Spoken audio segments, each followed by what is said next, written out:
To picture, you can see the athletes lined up for the next event on the track. It is the men's 100 metres. A good mix of age and experience in this. A brace of 21-year-olds and 4 men over 30. And the fastest 2 men in the world this year go here. This is Jeff Erios of France, the silver medalist in the European Junior Championships 100. Back in 2021, his best of 9.98 came last year. He's never broken 21 for 200. He's a big fella, 6'2". Kyrie King, a semi-finalist at the World Championships 200 back in 2017, struggles to get into US teams. 5 times he's broken 10 seconds, but only 6th in the Doha 200 last Saturday. He goes in 2. There's Ferdinand Omanyala, Commonwealth champion in Birmingham 3 years ago, remember. Bubbly character, Omanyala, from Kenya. Very fast starter. Been in mixed form, though. 2nd in China and then 9th in China earlier on last month. Fred Kerley, one of those few athletes who's broken 10 seconds for 100, 20 seconds for 200 and 44 for 400. He won here back in 2023, and that 9.94 is still the meeting record. He's the Olympic bronze medalist from last year. There's Simbine, the fastest man in the world this year. 4th in the Olympic Games last year, the South African. He was bronze medalist at the World Indoors in Nanjing back in March. I call him the nearly man. He's had so many performances where he's finished 4th and 5th in major championships. That's Sile Tebogo, the Olympic 200-meter champion. He holds the national records and, in fact, the African record for 100 and 200.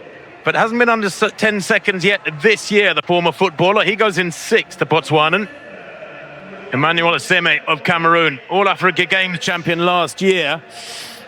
And only 3 times under 10 seconds, a couple of times in 23, once last year. Hasn't broken 10 seconds yet this year, Aseme. He's in 7. Brandon Hicklin, the world number 2, goes in lane 8, the American. Ran leg 4 for the USA at the World Relays 2 weeks ago when they took the silver medal in the 4x100. And 5th in Grand Slam track in Miramar a couple of weeks back over 100 and 200. That was 3 weeks ago, actually. And then Sean Maswanganyi of South Africa completes the lineup in lane 9. Only 7th in Doha over 220.7 last Saturday. But I think he's got big potential at 200. Coached by Carl Lewis, by the way. Maswanganyi there, nearest the camera to write a picture. Plenty of dignitaries in this packed-out stadium. I've never seen it so full here. Years coming to this meeting. Simbine, by the way, in fabulous years. Simbine goes in lane 5 in the all-red. He won both Diamond League 100s so far this year at the 2 Chinese meeting. He's in fabulous form, the fastest man in the world this season, Simbine, with 9.90. His lifetime best, 9.82, came at the Paris Games last year when he just missed out on the medals. He was 4th in Paris, 4th in Tokyo Games, and back in 2016, in Rio. That's why I call him the nearly man, and there's been several other 4ths and 5ths. But watch this. Omanyala in 3, Kerley in 4, Simbine in 5, Tebogo, the Olympic champion at 200 in 6, 4th from left. Sir.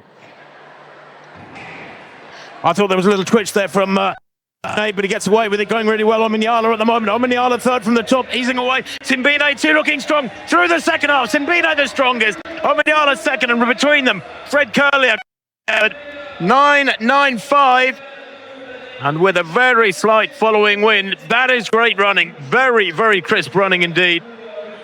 Some 14 men have broken 10 seconds this year. And Omanyala, well, he led the first half, probably led through to about 60. But I think it was Simbine who came through to take that. Yeah, very good. He's been in great form, hasn't he? Continuing it, as you said, Tim. And, it's just always a question of whether he takes it through. And, I mean, world champs for everybody. Long way away in September. But right now, he is beating everybody else. Omanyala, 100% right. You got a great start. Fred Kerley got left. Tebogo looked a little bit lethargic for me and just adds to what I didn't think was a great run necessarily in Doha. This 200 his best event, obviously, but he's normally better than this. Just doesn't look sharp at all, Tebogo. So, this point, though, Simbine has just got that momentum. Kerley comes back into it over the last 20 metres. But Simbine, the more all-rounded sprinter at the minute, just gets up to good speed fairly quickly. Maybe not out of the blocks as quick as Omanyala. We know how fast he is over that first 20, 25 metres. but never manages to quite maintain in the same way that his African counterpart did. So South Africa cheering on Simbine, I'm sure. 9.95, just a hundredth outside the meeting record. Yeah, but winning by a tenth of a second, that's a good meter at the standard these fellas are running at. From this point on, it becomes clear that Simbine is in outstanding form right now. He's not just winning, he's doing it with confidence and smart race execution. Even if his start isn't the sharpest, he makes up for it with a powerful acceleration phase and an especially strong finish. Fred Kerley, on the other hand, didn't manage to challenge early on. His slower start forced him into a chasing position. Although he gained momentum in the final meters and closed the gap slightly, it wasn't enough to contend for the win.